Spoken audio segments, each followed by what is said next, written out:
Hello guys, good morning and नमस्कार। म चाहिँ यो फर्स्ट भिडियो बनाइरहेको छु। यो चाहिँ मेरो फर्स्ट भिडियो हो। हजुरहरूले सधैँ साथ सपोर्ट दिनु होला। म त आफ्नै घरबाट सुरु गरिरहेको छु। यो चाहिँ मेरो घरको अगाडिको फुल हो। यो चाहिँ मैले फुल लगाएको छु अगाडि, र मैले फर्स्ट युट्युब च्यानल खोलेर फर्स्ट भ्लग बनाइरहेको छु। त्यही भएर मेरो अनुहार निराश देखिरहनु भएको होला फर्स्टचोटि भएर। म चाहिँ एकदमै भ्लग गर्न रहर गर्ने भएको भएर भ्लग बनाउन सुरु गरिरहेको छु। साथीहरूले मलाई सपोर्ट गर्नुहोला, साथ दिनुहोला भन्न चाहन्छु। र धेरै बोल्न पनि मलाई आइरहेको छैन। क्यामेरामा हेरेर बोल्नलाई एकदमै अप्ठ्यारो लागिरहेको छ, फर्स्टचोटि भएर होला। अब कोसिस गर्छु सधैँ भिडियो बनाउनको लागि। आज चाहिँ अब धेरै बनाउन सक्दिनँ होला, धेरै बोल्न सक्दिनँ होला। जति सक्छु बनाउन कोसिस गर्छु। अब हेरौँ, सक्यो भने लामो पनि बनाउँछु, सकिनँ भने थोरै 1-2 मिनटको भिडियो बनाउने छु।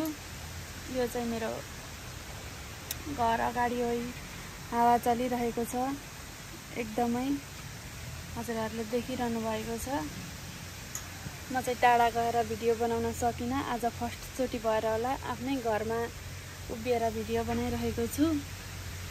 अब हेरौँ, हजुरहरूले साथ सपोर्ट दिनुभयो भने म राम्रो राम्रो भ्लगहरू लिएर आउने छु। कोसिस गर्छु राम्रो राम्रो भ्लगहरू लिएर आउनलाई। हजुरहरूले साथ चाहिँ दिनुपर्ने हुन्छ।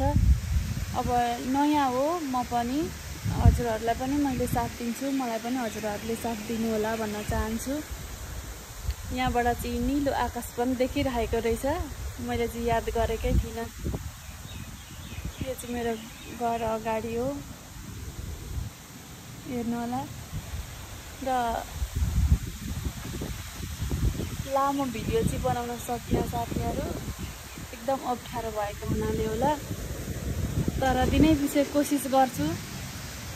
मलाई चाहिँ एकदम रहर लाग्छ भ्लग बनाउनको लागि। हेरौँ अब कहाँसम्म हुन्छ मेरो यात्रा। साथीहरू, आज चाहिँ मैले यति नै भ्लग गर्न सकेँ। अब धेरै लामो बनाउन सकिनँ। आजलाई चाहिँ यति भन्दै बाई बाई गर्न चाहन्छु। फेरि अरू राम्रो राम्रो भ्लगहरू लिएर आउन कोसिस गर्नेछु। हजुरहरूले साथ दिन चाहिँ नछोड्नु होला। So by. हजुरहरूले साथ दिन चाहिँ नछोड्नु होला। So by.